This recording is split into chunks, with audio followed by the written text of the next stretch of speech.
Hi guys, it's Jeff from Slavens Racing.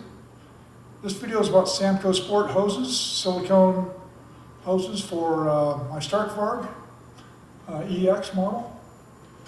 I would imagine this is the same on the MX, don't know for sure, but I think it is. Anyhow, that's what the hoses look like. This is what the original hoses are. They're just this butyl rubber like it comes on most brands of bikes. They're pretty flimsy. And the reason I change them is because I've experienced a failure with these on my own bike, and I've seen other guys have failures. If you get these bikes super hot, it will actually split.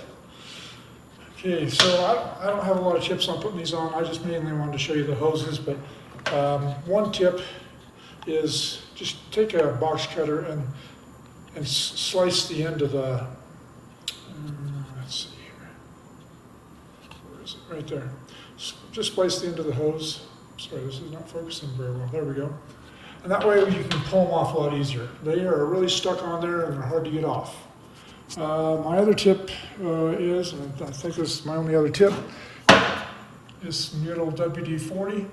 And I just put a little bit on the end of my fingers, and my little finger actually, and stuck it up in there to make the new hose slide on easier, because they are a booger to slide on. I mean, without that. Yeah, you can do it, but it's way easier if you give them just a little bit of slip and slide there to get them on.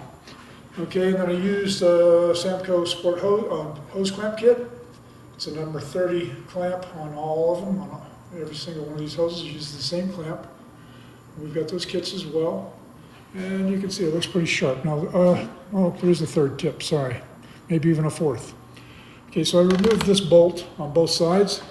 You can see that it's just holds that plastic bodywork there. I removed that on both sides and I pried that down so I could stick my hand up underneath there to get to this hose on both sides. And then I think it's my last tip is after you fill the coolant system, which is right here, then you have to bleed it just a little bit, and in order to do that you have to, this is the water pump right here. So that's the water pump, and you have to remove those 4 Phillips screws. Actually, don't remove them all the way, just back them out quite a bit, and then pull out on this piece, jiggle it a little bit, and allow that a little bit of air to come out, and as soon as you get a solid stream of fluid, tighten them right back up, and then you'll have to go back up here and top it off. Okay guys, I think that's about it on the SamcoSport hoses for Stark Varg. I think they look sharp. We've got them in red. Probably in black, I don't know. That's all on our website, slavensracing.com. And with all videos, at the bottom of the video, there's a link that says more. Just click on that and that will take you to a link that takes you right to the product. Makes it easy. So if you would, please like us on Instagram and Facebook, subscribe to us on YouTube. Definitely get out for some throttle therapy. That's all for now.